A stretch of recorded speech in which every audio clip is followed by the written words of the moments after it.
Mukhang isinisisi pa po niya ang naging kalagayan niya at ang kinahinatnan niya kay Pangulo at sa administrasyon. Unang-unang tanong, ano po ba ang kanyang pruweba?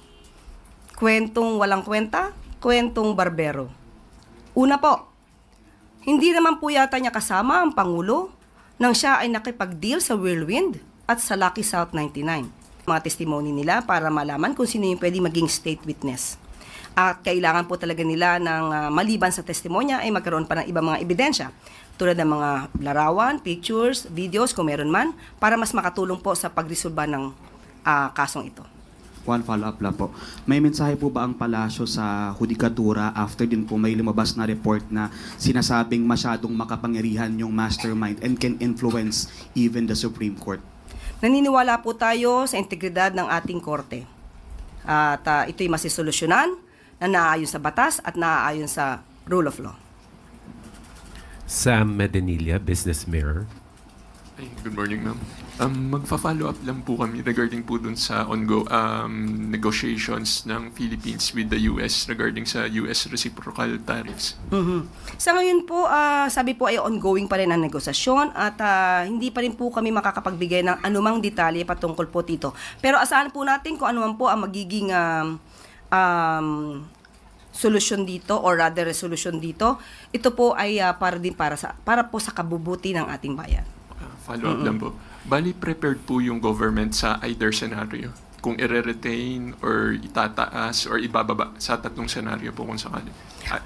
Ano't anuman po ang mangyari dito, kailangan po ang bansa ay handa. Kaya po ang Pangulo natin at ang economic team ay lagi pong pinag-aaralan ang mga patungkol dito. Okay, thank you po, ma'am. Clay Pardilla, People's Television. Good morning po, Yusek. Former presidential spokesperson Harry Roque recounts the pain of leaving the country and being separated from his children. At ang sabi niya pa po ay, I was forced to leave under the circumstances. At hindi daw po niya mapapatawad ang Marcos administration po. Ayoko na po sanang sagutin ito pero kinakailangan po dahil baka po ito ay tumimo sa utak ng ating mga kababayan at sabihin may katotohanan. Unang-una po, mukhang isinisisi pa po niya ang naging kalagayan niya at ang kinahinatnan niya kay Pangulo at sa administrasyon. Unang-unang tanong, ano po ba ang kanyang pruweba? Kwentong walang kwenta, kwentong barbero. Una po, hindi naman po yata niya kasama ang Pangulo nang siya ay nakipag-deal sa Whirlwind at sa Lucky South 99. Hindi rin po niya kasama ang Pangulo nang siya ay naglakad ng permit or license ng Lucky South 99. Hindi rin po yata niya kasama ang Pangulo nang ito ay magbukas ng isang joint account kasama si A.R. de la Serna. Hindi rin po niya kasama ang Pangulo nang siya mismo ang nagboluntaryo ng mga facts at mga dokumentong kanyang ikinomento sa Quadcom, sa House of Representatives. Lahat pong ito ay voluntaryong galing sa kanya. Lahat ng kwento niya sa Quadcom, sa House of Representatives ay galing sa kanya. Sinabi niya meron siyang SALN, meron siyang BIR records, meron siyang mga extrajudicial settlement ng kanyang auntie at meron din siyang mga dokumento patungkol sa contract of trust with a certain attorney Percival. Lahat ng ito ay wala ang Pangulo sa kanyang tabi. So paano niyang isisisi ito sa Pangulo at sa administrasyon? So sa mga ganitong klaseng obstructionist, sana po ay ihinto nila at maging tunay na Pilipino. News Channel.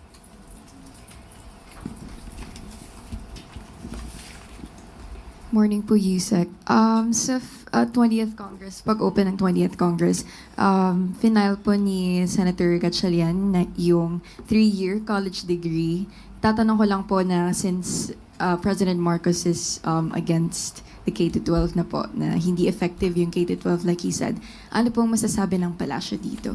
Okay, gusto po natin liwanagin ito. Hindi po niya sinasabi na hindi natutol siya sa K-12.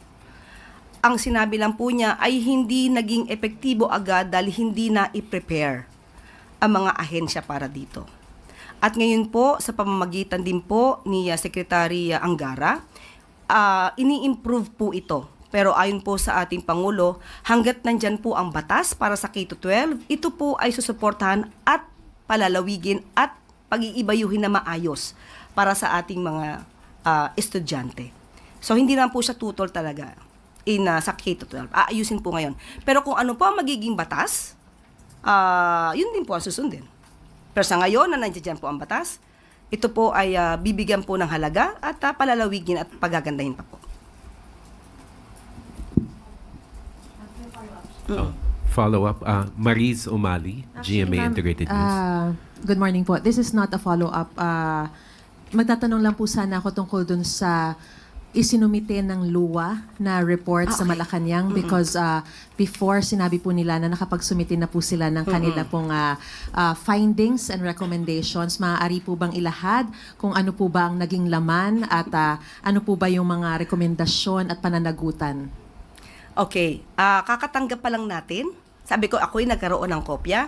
Isang folder at 2 boxes. Isipin niyo po yung isang balikbayan box. 2 nun. Okay? So, magkakaroon po ng meeting tomorrow, a Friday, para po pag-usapan kung ano po ang dapat na maging solusyon para dito. So, makakaasa po, lalo-lalo na yung mga consumers po ng prime water, na hindi po ito tinutulugan ng gobyerno, ng pamahalaan, dahil aaralin po namin ito. Para sa inyo po ito. Ma'am, just a follow-up. Meron na po bang bilang kung ilang LGUs yung gustong kumalas na sa Prime Water dahil dun sa kanila pong klase ng serbisyo? Most probably, Friday pa natin ito malalaman dahil nag-start na po ako sa folder at meron po tayong ibang nabasa na malamang ay hindi pa po ninyo alam. Saka ko na po i-report. And one last, may I just take this opportunity? Ma'am, I understand na sinabi niyo po na ipaubaya na natin sa DFA yung tungkol po dun sa reaksyon ng China dun sa ginawa po kay Senator Francis Tolentino. Pero nakikita niyo po bang paglabag ito sa diplomatic protocol? Yung ganitong pagsasanction nila sa isang dating opisyal ng pamahalaan because of what his stand on the issue on West Philippine Sea and the tension on West Philippine Sea. Since pag-uusapan po natin isang foreign policy at ito po ay may kinalaman sa ibang bansa, mas naisip ko po na ang DFA po ang sumagot para dito. Salamat. Related to, Tuesday New DZBB. Hi ma'am. Sa ngayon po may 2 low pressure area po sa loob at labas ng bansa. Panay na rin po ang pag-ulan at mga bagyo. Mahalaga po ang papel ng Office of Civil Defense sa ganitong mga pagkakataon. Meron na po bang naitalaga, nakapalit, yung dati nating OCD Administrator, Ariel Nepomuceno, para mag-oversee po doon sa mahalagang papel ng OCD?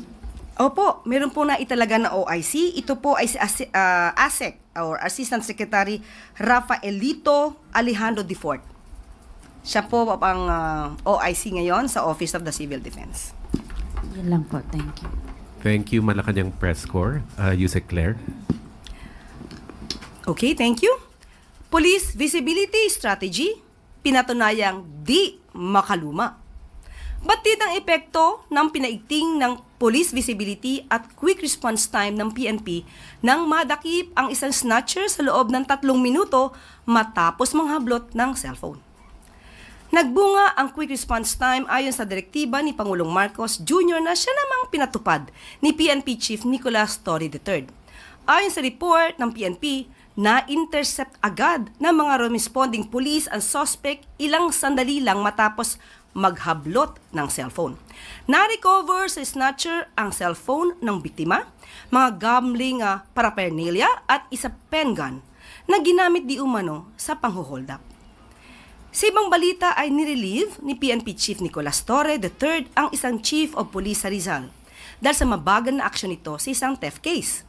Napag-alaman ng pulisya na pinauwi lang ang mga tauhan ng nasabing opisyal ang isang negosyante matapos nitong magreklamo ng kaso ng pagnanakaw.